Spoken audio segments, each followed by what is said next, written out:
નમસ્કાર વિદ્યાર્થી મિત્રો, આજે આપણે ડાયલોગ કમ્પ્લીશન જે એક પ્રકારનું ફંક્શન છે જે ધોરણ 10માં ગ્રામર વિભાગમાં પૂછાય છે. લગભગ એના પ્રશ્ન નંબર 35 થી 37 નંબરના પ્રશ્નની અંદર 3 માર્કનું આ ડાયલોગ રાઇટિંગ અથવા ડાયલોગ કમ્પ્લીશન પૂછવામાં આવે છે. હવે ડાયલોગ એટલે વાર્તાલાપ. બે વ્યક્તિ વચ્ચે કોઈ પણ સંવાદ થાય એ સંવાદને આપણે વાર્તાલાપ કહીએ છીએ, જેને આપણે અંગ્રેજીમાં ડાયલોગ કહીએ છીએ. ને કમ્પ્લીશન એટલે કે વાર્તાલાપ સંપૂર્ણતઃ પૂરો થયો. એ આખી જે ટેક્સ્ટ આખી જે વાર્તાલાપની આખી જે ટેક્સ્ટ છે એ બાબતે આપણે અહીંયા ચર્ચા કરવી છે. તો સૌથી પહેલાં આ એક ફંક્શન છે.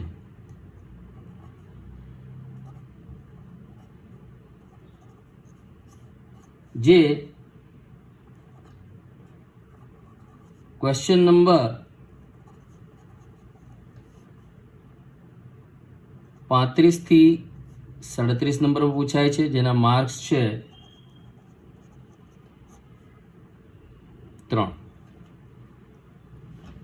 હવે આપણે એના જુદા જુદા એક્ઝામ્પલ જોઈશું. સૌથી પહેલા અહીંયા હું લખું છું નિરાલી એક કેરેક્ટર છે. સેઝ, આ બે ટપકા જે છે એને કહેવાય says. Nirali says what are you doing. નિરાલાએ આવો પ્રશ્ન કર્યો છે. સામે સાંભળનાર વ્યક્તિ છે મુકેશ.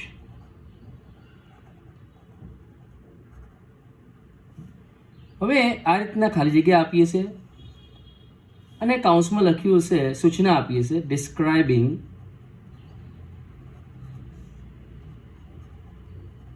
થિંગ. આ રીતના તમને એક્સરસાઇઝમાં આપ્યું હશે. તો સૌથી પહેલાં અહીંયા નિરાલી શું પ્રશ્ન પૂછ્યો છે એનો જવાબ મુકેશે આપવાનો છે અને ખાલી જગ્યાના ફોર્મમાં છે.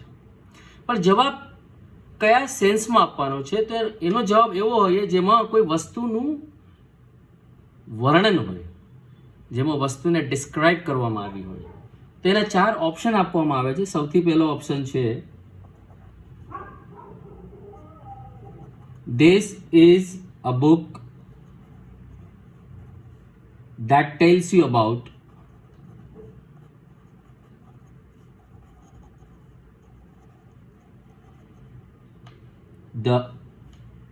our freedom struggle, about our freedom struggle. B, an option છે it is a book. C, I got this book from the library. I got this book from the library. And D, it is my book. So you can see 4 options are given in here. We have to put the right option here in this gap which describes things. So let's read the 4 options. This is a book that tells you about our freedom struggle. It is a book. I got this book from the library. It is my book. હવે આ 4માંથી જવાબ કયો સાચો છે એને શોધવો હોય તો સૌથી પહેલા આપણે પ્રશ્ન શું પૂછવામાં આવ્યો છે એ જોઈએ. વોટ આર યુ ડુઈંગ, અને એમાં ડિસ્ક્રાઇબિંગ થિંગ એટલે એ કંઈક કરી રહી છે, એમાં કઈ વસ્તુ છે એનું આપણે અહીંયા વર્ણન કરવાનું છે. તો this is a book that tells you about our freedom struggle. It is a book. I got this book from the library. It is my book. તો તમે જોઈ શકો છો it is a book, I got this book from the library, it is my book. આ ત્રણેય વાક્યોમાં ક્યાંય કોઈ વસ્તુનું વર્ણન જોવા મળતું નથી. માટે ઉપરનું જે પહેલું વાક્ય છે this is a book that tells you about our freedom struggle. આ એ બુક છે જેમાં આપણી જે આઝાદીની જે ચળવળ હતી એના વિશે વાત કરવામાં આવી છે. તો અહીંયા માહિતી આપવામાં આવી છે, પુસ્તકની અંદર શું વર્ણન છે એ કહેવામાં આવ્યું છે, માટે સાચો જવાબ એ છે. તો ધ આન્સર વિલ બી એ. પણ તમારે અહીંયા સંપૂર્ણ વાક્ય લખવાનું છે. અહીંયા હું સમય બચાવવા માટે માત્ર અહીંયા એનો ઓપ્શન એ લખ્યો છે, બટ જ્યારે તમે પરીક્ષામાં આનો જવાબ લખતા હો ત્યારે તમારે આની અંદર સંપૂર્ણ વાક્ય લખવાનું છે. બીજું એક વાક્ય જોઈએ. Rohan says, how do you make lemon શરબત?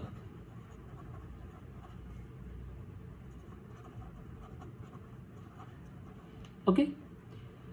Now, Penal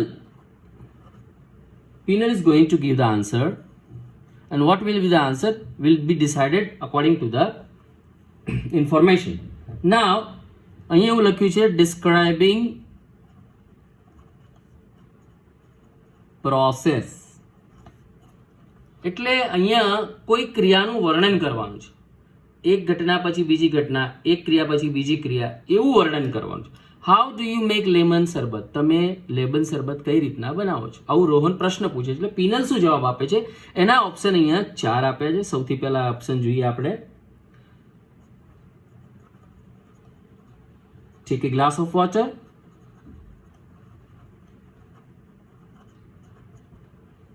add some sugar,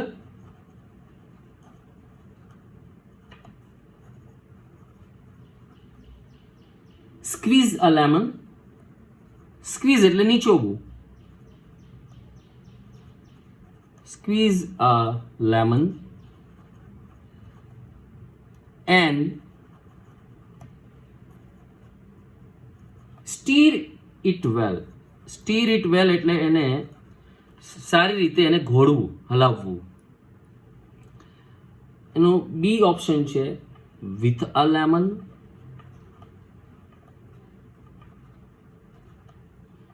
એનો સી ઓપ્શન છે યુ શુડ આસ્ક મધર.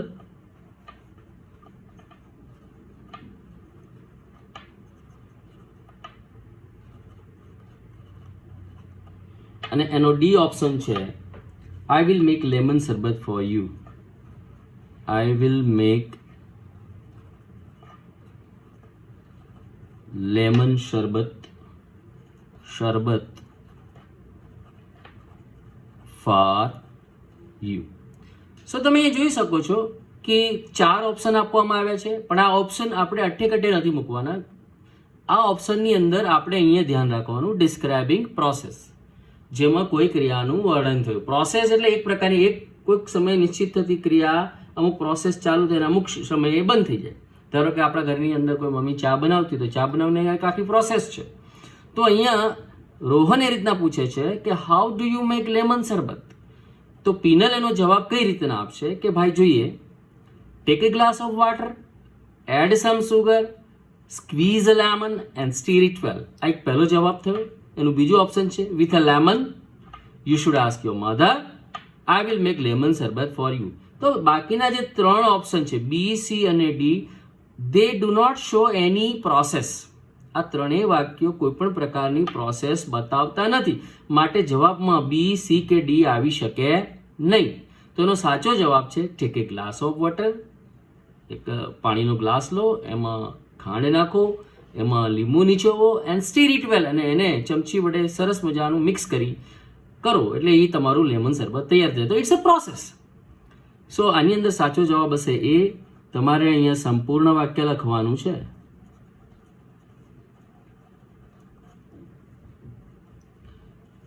તો અહીંયા જોયું પહેલા ડિસ્ક્રાઇબિંગ થિંગ અને describing process. These are function and they are asked on the base of dialogue completion. હવે આપણે એક ત્રીજું સેન્ટેન્સ જોઈએ.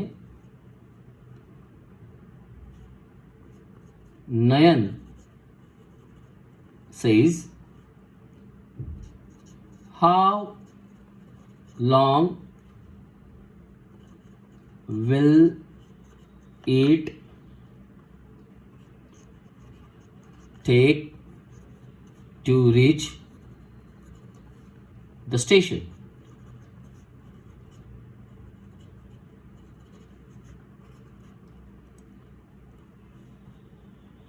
Uncle says, હવે અંકલ એનો જવાબ આવે છે. પ્રશ્ન પૂછવામાં આવે છે, specifying time.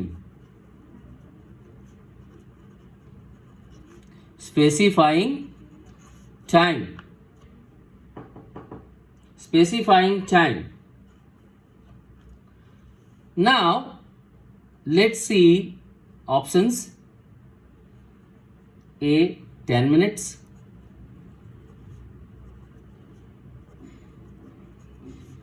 B, it is opposite the temple.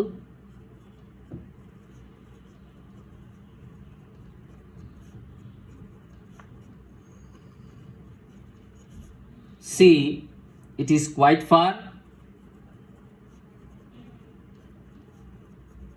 And D, it is very near.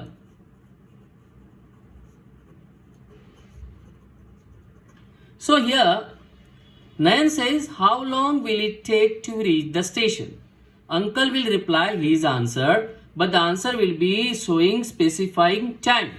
જવાબ એવો હોય જે પર્ટિક્યુલર ફિક્સ ટાઈમ બતાવે. તો આની અંદર આપણે ઓપ્શન એ જોઈએ 10 minutes, it is opposite the temple, it is quite far, it is very near. So એ જોઈ શકો છો તમે, it is opposite the temple એ નિશ્ચિત સમય બતાવતો નથી, ઇટ ઇઝ ક્વાઇટ ફાર ઘણું દૂર છે એ પણ સમય બતાવતો નથી, ઇટ ઇઝ વેરી નિયર એ ઘણું નજીક છે એ પણ સમય બતાવતો નથી, પણ સમય બતાવે છે કે 10 મિનિટ લાગશે. તો ધીસ ઇઝ એ will be your answer. So અહીંયા તમારે સંપૂર્ણ વાક્ય લખવું. સો અહીંયા જે ફંક્શન છે time, specifying time, particular time બતાવવાનું કે કેટલો સમય લાગશે, કે ભાઈ 10 મિનિટ લાગશે. So this is dialogue completion. આને આપણે ડાયલોગ કમ્પ્લીશન કહીએ છીએ, જે તમારી પરીક્ષામાં પૂછાય છે અને જે 3 માર્કનું હોય છે. એક બીજું વાક્ય જોઈએ આપણે.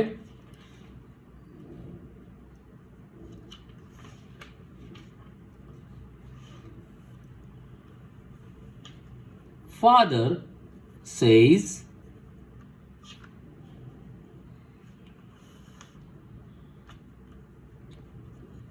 નિશા.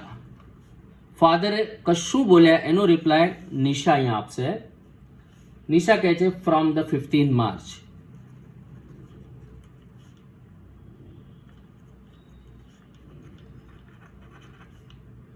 Inquiry as nature.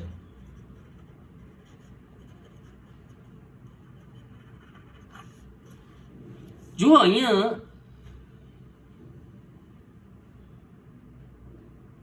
જવાબ આપવામાં આવ્યો છે, નિશાએ જવાબ આપ્યો છે ફ્રોમ ધ 15th માર્ચ. એનો મતલબ આપણે આ જવાબનો પ્રશ્ન શું હોઈ શકે એ શોધવાનો છે. એટલે અહીંયા પ્રશ્નાર્થવાળું જ વાક્ય આવશે, કારણ કે અહીંયા ઓલરેડી જવાબ આપી દેવામાં આવ્યો છે. તો પ્રશ્ન શું હશે? એટલે પ્રશ્ન પૂછવામાં આવ્યો હોય એટલે આપણે ઇન્ક્વાયરી કરી હોય. તો જ્યારે આપણે કોઈ બાબતની પૂછતાછ કરીએ, કંઈ માહિતી મેળવવા માટે કોઈ પ્રશ્ન કરીએ, that is called inquiry as nature. તો લેટ્સ સી એના ઓપ્શન જોઈએ. ઓપ્શન એ છે, please tell me the time.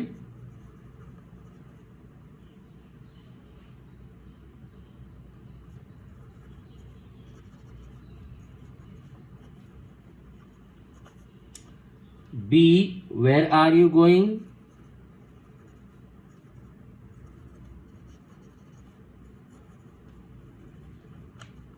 C, when do your exam begin?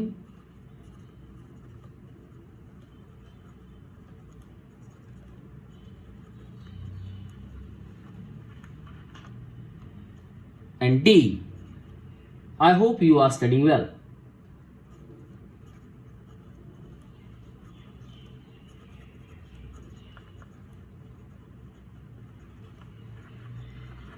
હવે જુઓ, અહીંયા જવાબ આપી દેવાનો છે, આપણે પ્રશ્ન શોધવાનો છે. તો આ 4 ઓપ્શનની અંદર માત્ર 2 જ એવા વાક્યો છે જે પ્રશ્નવાળા છે, પ્રશ્નાર્થ ચિહ્ન લગાવેલું છે જેની અંદર. તો જવાબ આ 2 જ હોઈ શકે, આ જવાબ હોઈ શકે નહીં, કારણ કે એ વિધાન વાક્ય છે. બરાબર છે? તો અહીંયા where are you going, when do your exam begin, આ બંનેમાંથી આપણે એક સિલેક્ટ કરવાનો છે. એના માટે આપણે જવાબ જોવો પડે. ફ્રોમ ધ 15 માર્ચ એટલે અહીંયા સમય બતાવે કે 15 માર્ચથી શરૂ થશે. એટલે પ્રશ્ન શું હોઈ શકે? ક્યારથી શરૂ થાય છે? તો when do your exam begin will be your question. When do your exam begin. તો આપણે એટલું સિમ્પલ માઇન્ડ દોડાવવું પડે કે આ જવાબ આપ્યો હોય તો અહીંયા પ્રશ્ન આવવો જોઈએ, અને પ્રશ્ન જો ઓપ્શનમાં જ્યાં જ્યાં પ્રશ્નાર્થ ચિહ્ન હોય એ જ તમારો જવાબ બની શકે છે. એમાંથી આપણે આઈડેન્ટિફાઈ કરવું છે કે સાચો જવાબ કઈ રીતના હોઈ શકે છે, અને એના માટે આપણે આ જોવું પડે, ઇન્ક્વાયરી એઝ નેચર. આને ધ્યાનમાં રાખતા આપણને સાચો જવાબ જોવા મળે છે. 5મું,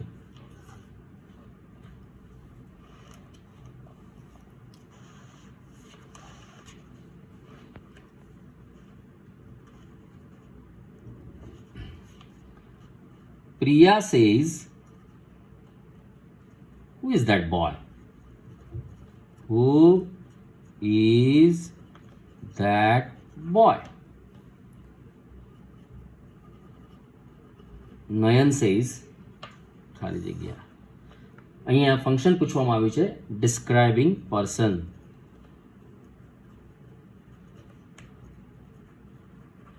હવે જો અહીંયા ફંક્શન એવું છે ડિસ્ક્રાઇબિંગ પર્સન. પર્સન એટલે વ્યક્તિ, વ્યક્તિનું વર્ણન અહીંયા જણાવો, વ્યક્તિ શું છે, બરાબર છે? તો એના ઓપ્શન આપવામાં આવ્યા છે, let us meet him,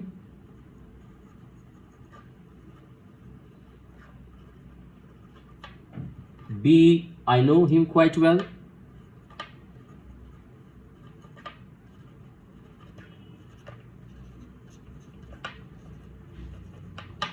C, his name is Amar. His name is Amar. And D, that is the boy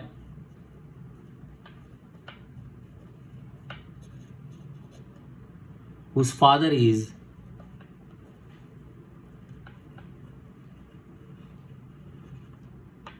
our principal.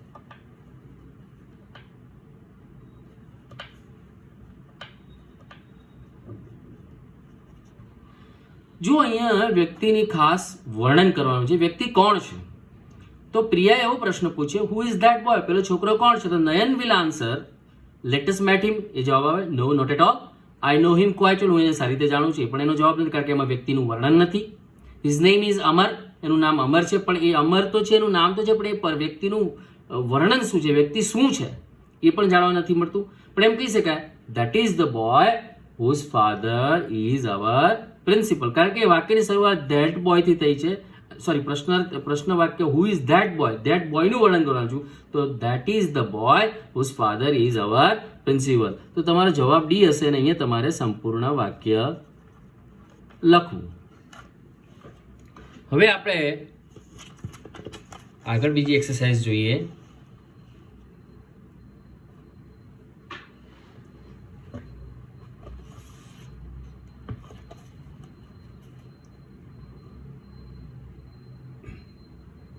Mother says, what is Karan doing? What is Karan doing? So એ પ્રશ્ન પૂછવામાં આવ્યો છે, સામે અમન એનો જવાબ આપે છે. હવે અમનનો જવાબ કેવો હશે આપણે એના ફંક્શન ડિસ્ક્રાઇબિંગ ફંક્શન પર નક્કી કરવાનું. ધેટ ઇઝ ધ ફંક્શન છે ડિસ્ક્રાઇબિંગ એક્શન. ડિસ્ક્રાઇબિંગ એક્શન, અત્યારે કઈ ક્રિયા કરી રહ્યો છે અથવા કઈ ક્રિયાનું એમાં વર્ણન છે એ બાબતે આપણે જાણવાનું છે. સૌથી પહેલાનું એ ઓપ્શન જોઈએ, I will find out.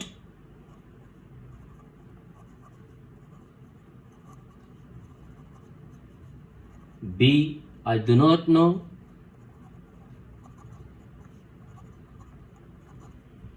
C, he will come home at 6 o'clock.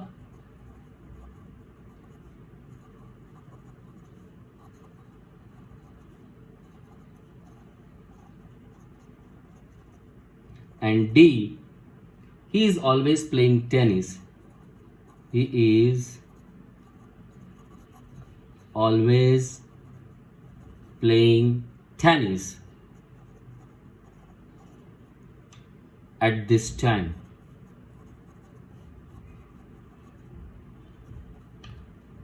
Sorry. તો એ મધરે પ્રશ્ન પૂછે છે વોટ ઇઝ કરણ ડુઈંગ, અત્યારે કરણ શું કરી રહ્યો, ઇઝ ડુઈંગ, બરાબર છે. અહીંયા ચાલુ વર્તમાન કાળમાં પ્રશ્ન પૂછવામાં આવે છે એટલે જનરલી એનો જવાબ ચાલુ વર્તમાન કાળમાં જ હોય, બરાબર છે. તો અમન એનું વર્ણન કરે છે અને એ એની એક્શનનું વર્ણન કરે છે. તો અહીંયા એક્શન છે આઈ વિલ ફાઇન્ડ આઉટ, એમાં કોઈ ક્રિયા નથી. આઈ ડોન્ટ નો, હું જાણતો નથી, એમાં પણ કોઈ ક્રિયા અત્યારે ચાલુ નથી. He will come home at 6 o'clock, આની અંદર પણ કોઈ એક્શન જાણવા મળતી નથી કે એટ પ્રેઝન્ટ કોઈ ક્રિયા ચાલુ છે. He is always playing tennis at this time. અહીંયા એટ ધીસ ટાઈમ જે છે એ અત્યારે નાવ સમજવું તમારે, એટલે આ એનો જવાબ બની શકે છે. તો ડી એનો જવાબ છે કે he is always playing tennis at this time. At this time એટલે દરરોજ આ સમય. અહીંયા એક ઓલવેઝ છે, એડવર્બ ઓફ ફ્રીક્વન્સી છે, ઓલવેઝ, બરાબર છે. રમે તો છે પણ હંમેશા, એટલે એ એડવર્બ ઓફ ફ્રીક્વન્સી છે, બરાબર છે. સમય સૂચક ક્રિયા વિશેષણ છે. ધેટ્સ વાય આનો answer he is always playing tennis at this time, આ એનો જવાબ હશે. અહીંયા તમારે સંપૂર્ણ વાક્ય લખવું.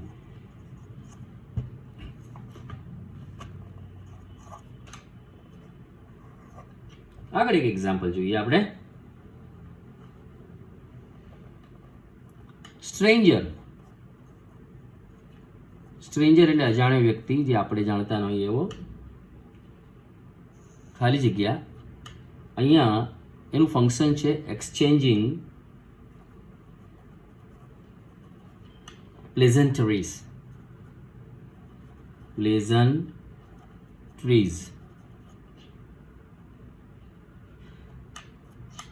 ભાવા, આપણે એકબીજાનું જ્યારે કંઈ મળીએ છીએ અથવા કંઈક કામ કરે તો સામે એનો આભાર માનીએ છીએ, એટલે ભાવાનુવાદમાં જ્યારે આપણે જ્યારે એકબીજા પ્રત્યેના ગ્રેટિટ્યૂડ એટલે કે આપણે એકબીજાનું સમર્થન કરીએ છીએ ત્યારે સામે એને આપણે સંતોષકારક એને જવાબ આપીએ છીએ, એના સમર્થનમાં હા એવું આપણે કહીએ છીએ.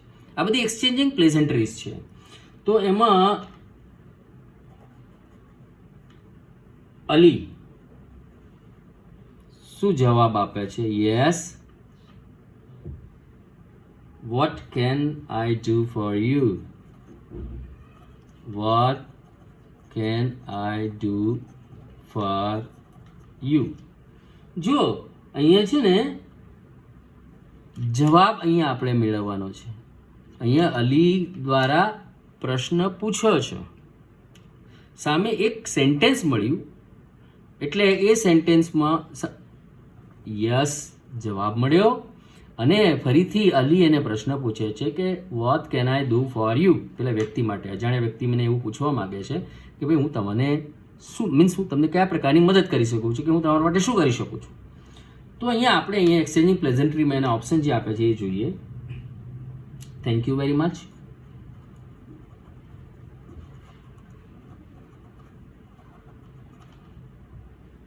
બી, excuse me,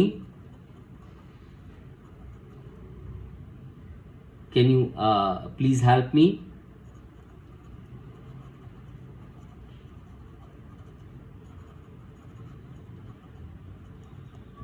C, will you help me?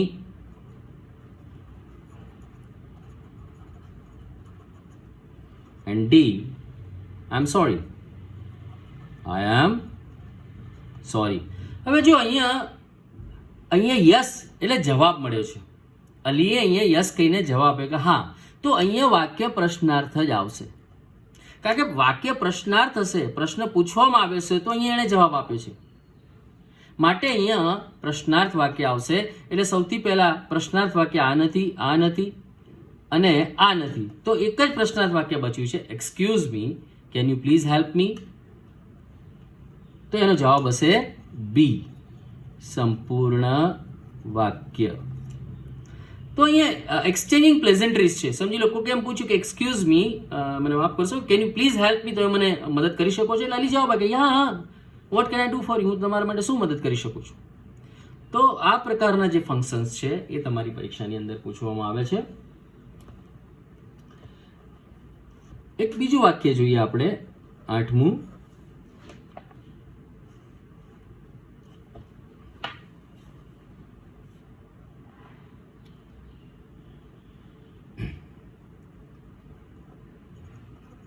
Usha says, where is Minal? Where is Minal? પ્રશ્ન પૂછવામાં આવે છે એટલે અમન એનો જવાબ આપે છે. જવાબ કેવો આપે છે? Specifying location. લોકેશન એટલે સ્થળ. તો અહીંયા જવાબ એવો આવવો જોઈએ જેમાં કોઈ સ્થળનું વર્ણન કરેલું હોવું જોઈએ. તો આ એનું ફંક્શન છે કે ભાઈ સ્પેસિફાઈંગ લોકેશન છે એ આ વાક્યની અંદર આવવું જોઈએ. તો એના ઓપ્શન જોઈએ. She is fine, thank you. She is fine.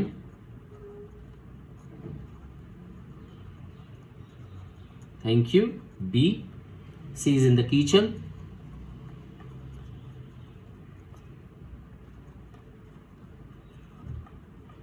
C, she will come early.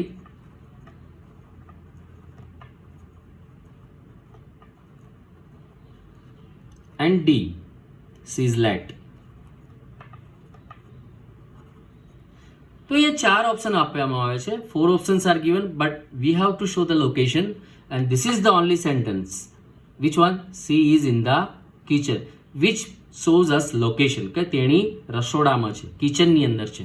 માટે અહીંયા સ્થળ બતાવવામાં આવ્યું છે. એટલે આ 3 વાક્ય એના જવાબ નથી. એનું જવાબ છે બી. She is in the kitchen. We specify the location. That's why the answer will be she is in the kitchen.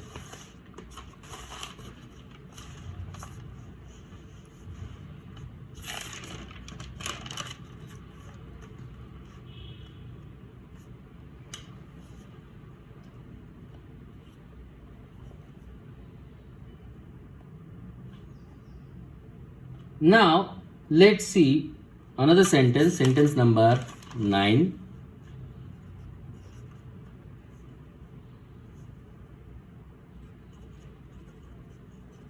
Brother says, what are the children doing? What are the children doing? So here question is asked. Sister is going to answer.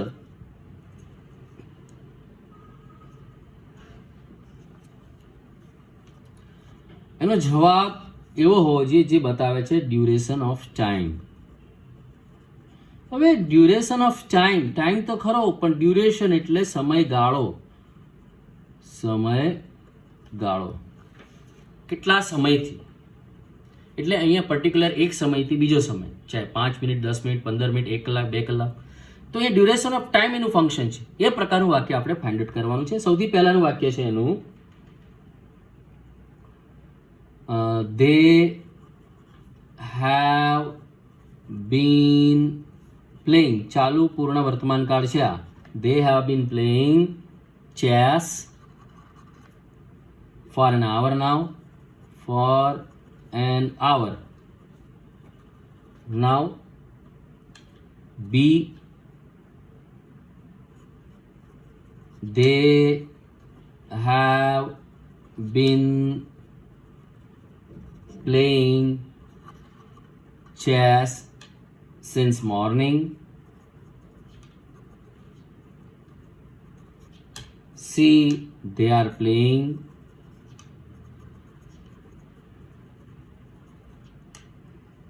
I have not seen them for a long time. વિદ્યાર્થી મિત્રો, આ એક થોડુંક અટપટું વાક્ય છે જેનું function છે duration of time. ઘણી વખત વિદ્યાર્થીઓ કન્ફ્યુઝ થઈ જાય છે કે સ્પેસિફિક ટાઈમ અને ડ્યુરેશન ટાઈમનો ફરક શું છે તે હું તમને સમજાવું. ડ્યુરેશન ઓફ ટાઈમ જ્યારે લખવામાં આવ્યું હોય છે ફંક્શન, ત્યારે એટલું ધ્યાન રાખવાનું એનો જવાબ હંમેશા ચાલુ પૂર્ણ વર્તમાન કાળની અંદર હોય. હેવ પ્લસ બીન પ્લસ ક્રિયાપદને છેડે આઈએનજી. તો અહીંયા એવા 2 જ વાક્યો છે, એક એ અને બી. એ બાકી આ વાક્ય નથી. They are playing. હા, એક ક્રિયા બતાવે છે. What are the children doing, એટલે બધા કન્ફ્યુઝ થઈ જાય કે જવાબ તો દે આર પ્લેઇંગ, હા તેઓ રમી રહ્યા છે, સાચો જવાબ છે. પણ અહીંયા સ્પેસિફાય, અહીંયા ડિસ્ક્રાઇબિંગ એક્શન નથી. અહીંયા ડિસ્ક્રાઇબિંગ એક્શન નથી, અહીંયા ડ્યુરેશન ઓફ ટાઈમ છે, સમયનો ગાળો છે, માટે આ વાક્ય ના આવી શકે. અને લોંગ ટાઈમ આ વાક્ય પણ ના આવી શકે કે આ પૂર્ણ વર્તમાન કાળ છે. આ બંને વાક્યો ચાલુ પૂર્ણ વર્તમાન કાળના છે. They have been playing chess for an hour now, they have been playing chess since morning. હવે જો જ્યારે પણ ચાલુ પૂર્ણ વર્તમાન કાળનું વાક્ય હોય એની અંદર નાવ જેવો શબ્દ આવતો નથી, માટે આ વાક્ય પણ ખોટું છે. સાચું વાક્ય છે they have been playing chess since morning. ચાલુ પૂર્ણ વર્તમાન કાળનું કોઈ પણ વાક્ય હોય તો એની અંદર સિન્સ ફોરનો ઉપયોગ થયેલો હોય છે, જે સમયગાળો બતાવે છે કે ભાઈ તેઓ બાળકો સવારથી ચેસ રમી રહ્યા છે. અત્યારે બપોરથી અથવા સાંજથી જે હોય, પણ તમે અહીંયા જોઈ શકો છો સવારથી શરૂ થયેલી ક્રિયા હજી પણ ચાલુ છે. That's why this function will be return in ચાલુ પૂર્ણ વર્તમાન તરીકે પ્રેઝન્ટ પરફેક્ટ કન્ટિન્યુઅસ ટેન્સ. આ ખાસ ધ્યાનમાં રાખવું. સ્પેસિફાઈંગ ટાઈમ અને ડ્યુરેશન ઓફ ટાઈમનો આ જ ફરક છે. બીજું એક વાક્ય જોઈએ 10 નંબરનું.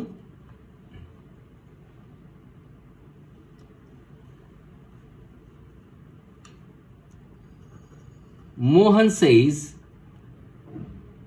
બહુ સરસ, પોઈન્ટ ઓફ ટાઈમ.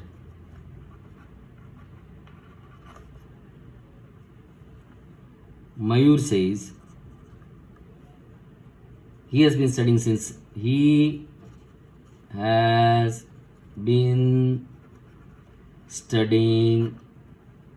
7 am. જો અહીંયા specifying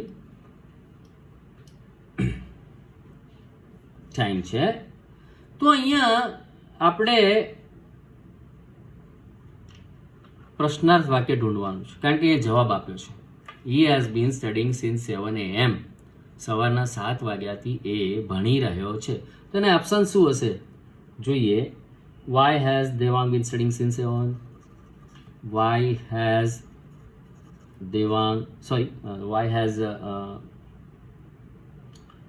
Devang been studying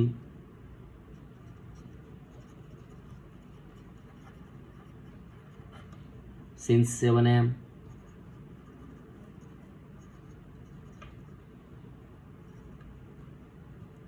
B, who has been studying since 7 am?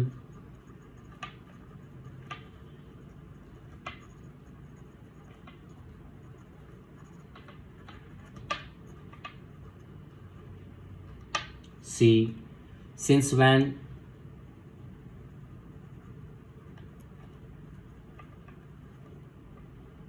Has Devang been studying?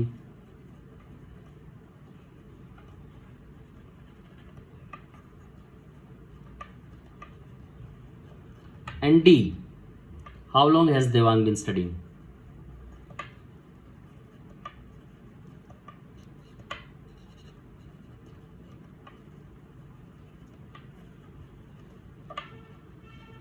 સો અહીંયા જોઈ શકો છો 4 ઓપ્શન આપ્યા છે. અહીંયા ફંક્શન છે પોઈન્ટ ઓફ ટાઈમ, સમય, નિશ્ચિત સમય, બરાબર છે કે ભાઈ ક્યારથી. નિશ્ચિત સમય ઇન સેન્સ આપણે સમય એ પ્રકારનો હોય કે ભાઈ સવારથી, બપોરથી, અથવા એમ કહી શકો છે કે એ પર્ટિક્યુલર એવો નિશ્ચિત સમય એ નથી બતાવો, પણ એક સમયગાળો, જેને આ મોર્નિંગ એક સમય જ કહેવાય, સાંજ એક સમય કહેવાય, બપોર એક સમય કહેવાય, દિવાળીનો ટાઈમ પણ એક સમય જ કહેવાય છે. તો અહીંયા આપણે એવો પ્રશ્ન અહીંયા જવાબ તરીકે લેવાનો છે જેનો જવાબ આવે હી has been studying since 7 AM. તો Y has Devang studying since 7 AM, આ એનો અહીંયા પ્રશ્નાર્થ ચિહ્ન આપ્યું નથી એટલે આ એનો જવાબ ન આવી શકે. 1, 2 અને 3 વાક્યોમાં પ્રશ્નાર્થ ચિહ્ન. Who has been studying since 7 AM, તો આ પણ એનો જવાબ નથી. How long has Devang been studying, કેટલા સમયથી દેવાંગ ભણી રહ્યો છે, એ પણ એનો જવાબ નથી. અહીંયા એનો પ્રશ્ન એવો બની શકે હી has been studying since 7 AM, સવારના 7 વાગ્યાથી એ ભણી રહ્યો છે. તેનો પ્રશ્ન એ બનશે since when has Devang been studying, કે દેવાંગ ક્યારથી ભણી રહ્યો છે. તો he has been studying 7 AM, આ એનો સ્પેસિફિક ટાઈમ થયો, માટેનો જવાબ હશે સી. અહીંયા સંપૂર્ણ વાક્ય લખવું. તો વિદ્યાર્થી મિત્રો, અહીંયા તમે જોઈ શકો છો કે આપણે અહીંયા વિવિધ પ્રકારના આપણે અહીંયા ફંક્શન જોયા. સૌથી પહેલાં આપણે જોયું describing thing, describing process, specifying time, specifying as nature, quality as nature. પાંચમું છે describing person. છઠ્ઠું છે describing action. સાતમું છે exchanging pleasantries. આઠમું છે specifying location.